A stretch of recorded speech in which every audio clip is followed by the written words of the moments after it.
I'm Don Girth. I was the co-pilot on the B-29 Peacemaker, and this all happened after we went up and bombed Nagoya.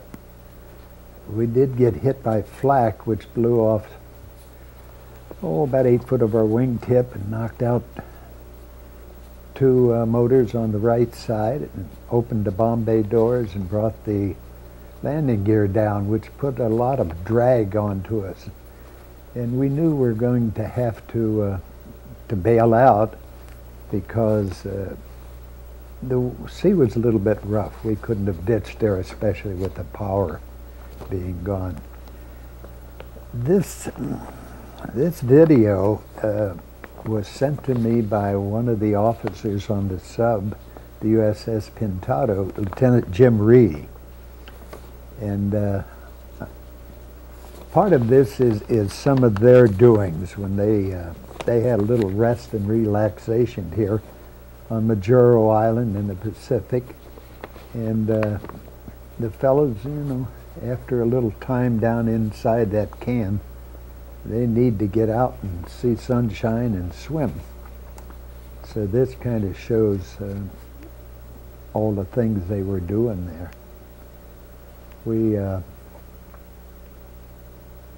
Our crew, after getting back to base, was sent on rest and relaxation to Honolulu.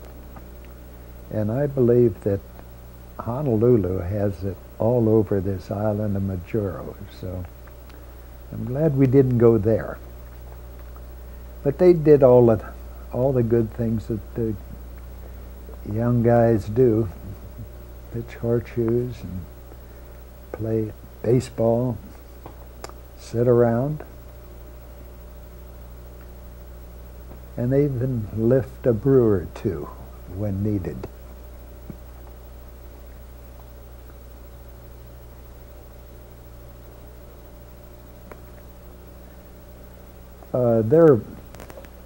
Their section of this film takes up quite a bit of the whole thing.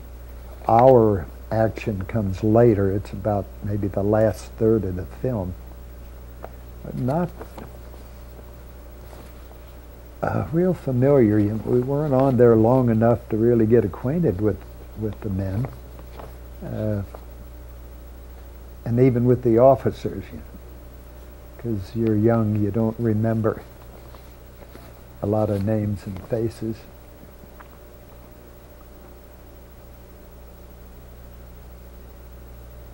Okay.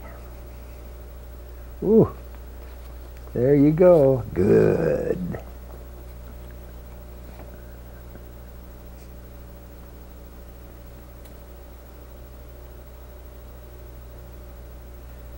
That shot is of a Japanese steamer that's passing by, and if you notice, he took the shot through the periscope of the submarine. They wanted to check to see if they had a radio on board that they could report the sub, so they stayed down periscope depth and just let it sail on by. And after that, this little Japanese sampan came by, which is kind of a fishing outfit, and I imagine they were happy to see the submarine because they threw down clothing and food and stuff like that just because they're good old Americans, and they're happy and they're on their way, and the sub is on its way too.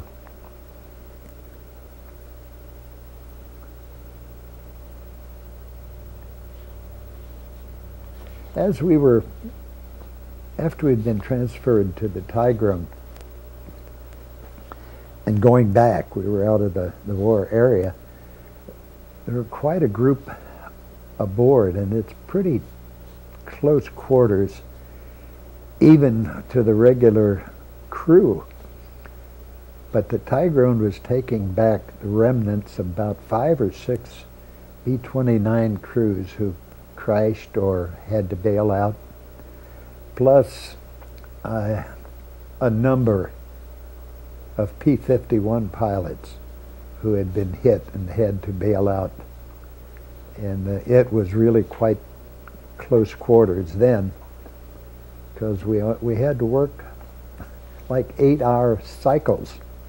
You know, sleep 8 hours and off 8 hours and do whatever for the other 8 hours. But we did get time to go up on deck, and that water rushing over the bow like that was kind of reminiscent. We also got to stand duty up there to look around for any other enemy vessels. Actually, it took us 7 days to get back, and that's a long time to be down there in that submarine. I guess these boys like that kind of duty as much as the Air Force likes theirs. And here comes the first one you'd see, and there goes the Peacemaker. Bam. I'd always wanted or wondered how that looked when the plane hit the water. I was headed the opposite direction, and I didn't know how to turn the parachute around, so I finally got to see it.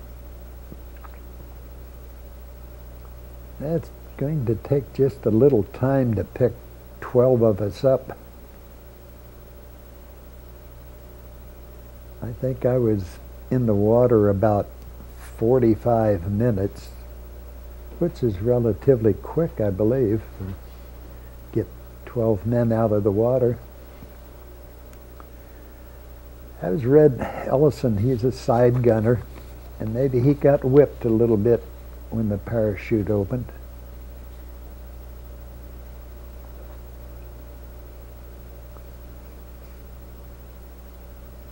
That's Van de Havel. He was another side gunner. That is Obie Price, and you'll see him again.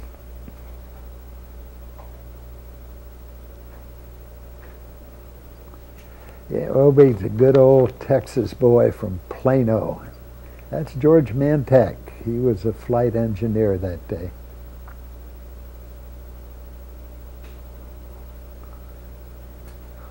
Yeah, you got to rest a little bit. It takes something out of you.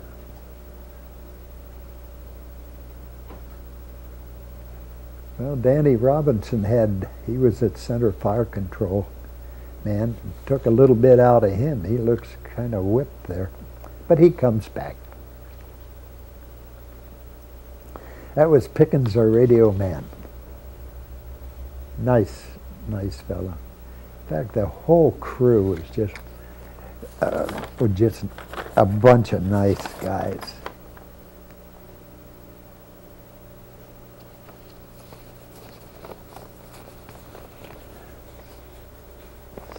Some of this is a little difficult to recognize. But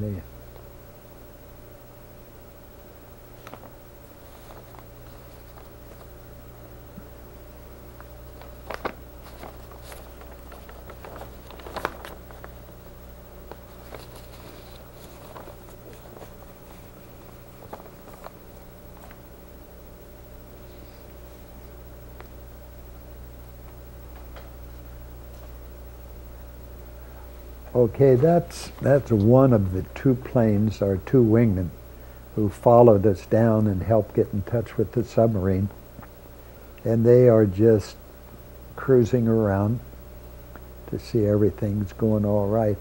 That was some kind of a buoy, which I thought maybe it might have been a buoy for a mine or something. Anyway, we're going to take a few shots at it and see what happens.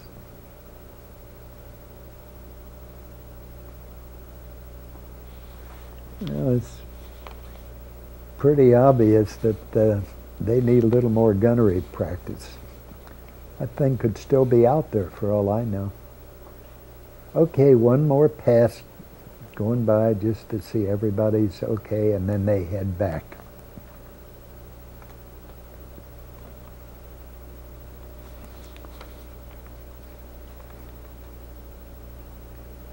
In this raid to Nagoya, after we had dropped the bombs, oh, that's Bill Barthel, navigator.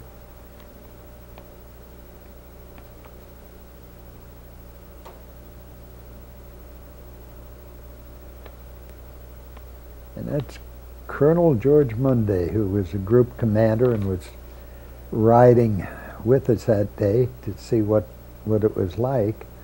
I think he picked the wrong day to go. That's John Miranda. He was the airplane commander. Another old Texan from Galveston.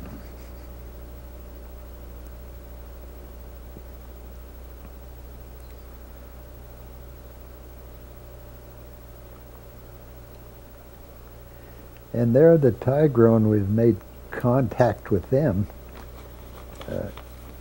Because the Pintado had just come up on tour, they couldn't keep us there, so we had to be transferred to the USS Tigrone, who was headed back off tour to their base on Guam. Interesting that the 12 of us joined the remnants of 5 or 6 B-29 crews who were shot down or bailed out, plus a number of P-51 pilots who were also shot down. So when all of us got on board, it was tight quarters, and it was even like we had to run on 8-hour shifts, sleep 8 hours, off 8 hours. With luck, you get up on the deck to see what the rest of the world looks like. And now that interesting how, oh, you can see how they did that with a little dinghy with a rope on each end, and they'd load it up, pull them over, and then pull it back. That's Danny Robinson. He did look that good coming on board. And Big John.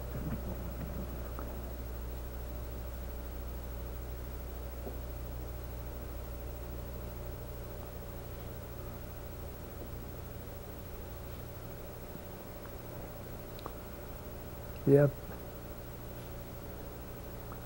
This is an interesting experience. You only want to or need to do it one time. And it has to be right the first time.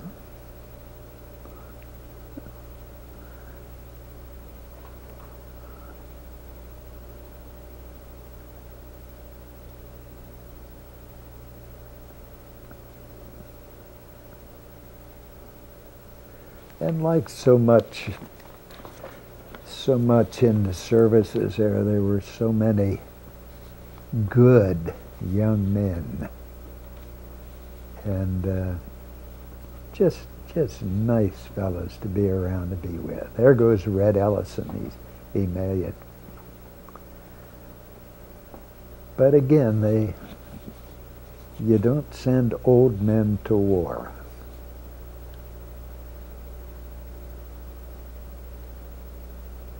Probably should.